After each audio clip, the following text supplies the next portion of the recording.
ব্রাজিলের বেলেম শহরে পঞ্চম দিনের মতো চলছে জাতিসংঘ বিশ্ব জলবায়ু সম্মেলন। এতে অংশ নিয়েছেন ১৯৪টি দেশের রাষ্ট্রপ্রধান এবং প্রতিনিধি। সম্মেলনস্থলে আছেন আমাদের সহকর্মী মাহমুদ রাকিব। বিস্তারিত জানবো তার কাছ থেকে।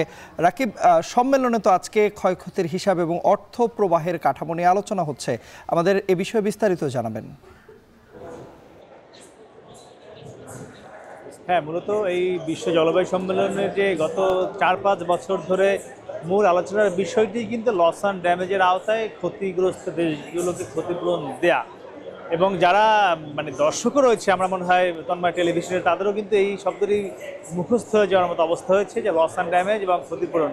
কিন্তু সবচেয়ে যেটি দুঃখজনক ব্যাপার হলো, সেই প্যারিস চুক্তির পর থেকে প্রায় ৫ বছর কেটে গেল, এখনও কিন্তু বাংলাদেশের মতো যে উন্নয়নশীল দেশগুলো রয়েছে, কিংবা আফ্রিকার যে দেশগুলো রয়েছে, কিংবা ল্যাতিন আমেরিকারও কিছু দেশ রয়েছে, যারা কিনা জলবায়ু পরিবর্তনের কারণে পরিবেশ বিপর্যয় ঘটেছে এবং এর কারণে নানানভাবে ক্ষতিগ্রস্ত হয়েছে। বাংলাদেশ যেমন সমুদ্রপৃষ্ঠের নিচে চলে যাচ্ছে, আবার অ্যামাজন জঙ্গল যেমন এখানে দাবানলের কারণে পুড়ে যাচ্ছে, আবার আফ্রিকা অঞ্চলের কিছু দেশ, সেখানে প্রতিনিয়ত পাহাড় ধস হচ্ছে, আবার অতি খরা দেখা দিয়েছে, পানির সংকট দেখা দিয়েছে।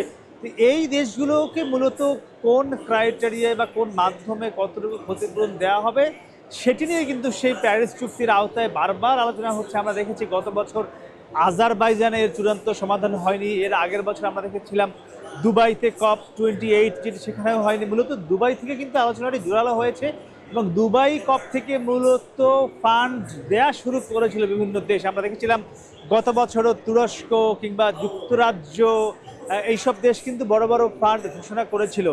কিন্তু ফান্ড ঘোষণা করা হলেও এই টাকাগুলো কিভাবে এই ক্ষতিগ্রস্ত দেশগুলোকে দেওয়া হবে, কত করে দেওয়া হবে, সেটি কোন মাধ্যমে ব্যবহার করে পরিবেশ বিপর্যয় রক্ষা করা হবে, সেগুলো কিন্তু এখনো পর্যন্ত কোনো অগ্রগতি নেই। এবং এখন এসে বারবার মনে হচ্ছে, কিংবা যারা বড় বড় জলবায়ু বিশেষজ্ঞ কিংবা পরিবেশ কর্মী, তারাও কিন্তু বলতে যাচ্ছেন না, বলছেন যে এই পরিবেশ নিয়ে যে সম্মেলনটি হচ্ছে, কিংবা আমরা বলি বিশ্ব জলবায়ু সম্মেলন, যে নামেই বলি না কেন, এটি কিন্তু এখন অনেকটা একটি মিলন মেলায় রূপ নিয়েছে বা পিকনিকের মতো অবস্থা হয়ে গিয়েছে। এখান থেকে যে একটি কাঙ্ক্ষিত সমাধান বা পরিবেশ বিপর্যয় রক্ষায় এইসব দেশগুলোকে কীভাবে বাঁচানো যায়, তার জন্য কিন্তু নানান উদ্যোগ নেওয়া হচ্ছে, আলোচনা হচ্ছে, সিদ্ধান্ত হচ্ছে, কিন্তু সেটি বাস্তবায়ন প্রক্রিয়ার দিকে কোনোভাবে যাচ্ছে না। তো সেই বাস্তবায়ন প্রক্রিয়া নিয়ে এবারের কপে মূলত আজকে পঞ্চম দিনে এসে সেই আলোচনাটি আজকে শুরু হবে, যে কীভাবে ক্ষয়ক্ষতি নিরূপণ করে এইসব দেশে দেয়া যায়।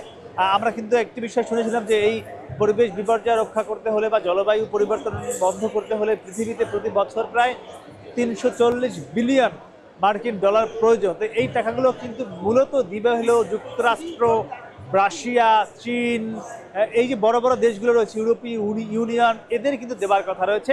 তো যেমন এবার কিন্তু এই কপে যুক্তরাষ্ট্রের কেউই আসেনি, কোনো প্রতিনিধি আসেনি। ডোনাল্ড ট্রাম্প ইতিমধ্যে প্যারিস চুক্তি তিনি নিজেই অস্বীকারই করেছেন, তিনি সেখান থেকে বের হয়ে গিয়েছেন। তো সব মিলিয়ে আসলে এই ৩৪০ বিলিয়ন ডলার প্রতি বছর কিভাবে সংগ্রহ করবে তা নিয়ে কোনো সমাধান কিন্তু হচ্ছে না। এবং পুরো পৃথিবীর তাপমাত্রা ১.৫ ডিগ্রি সেলসিয়াসের মধ্যে রাখা, এটিও কিন্তু দিন দিন অনেক বেশি চ্যালেঞ্জ হয়ে যাচ্ছে। এবং যদি ১.৫ সেলসিয়াসের উপরে চলে যায় তাপমাত্রা, তাহলে কিন্তু বাংলাদেশের মতো দেশগুলোর অবস্থা ভয়াবহ হবে। এবং বলা হচ্ছে তাহলে কিন্তু সমুদ্রপৃষ্ঠের নিচে তলিয়ে যাবার যে একটি শঙ্কা, সেটি কিন্তু বাস্তবে রূপ নিতেও পারে, এমনটি কিন্তু ধীরে ধীরে পৃথিবী এগোচ্ছে।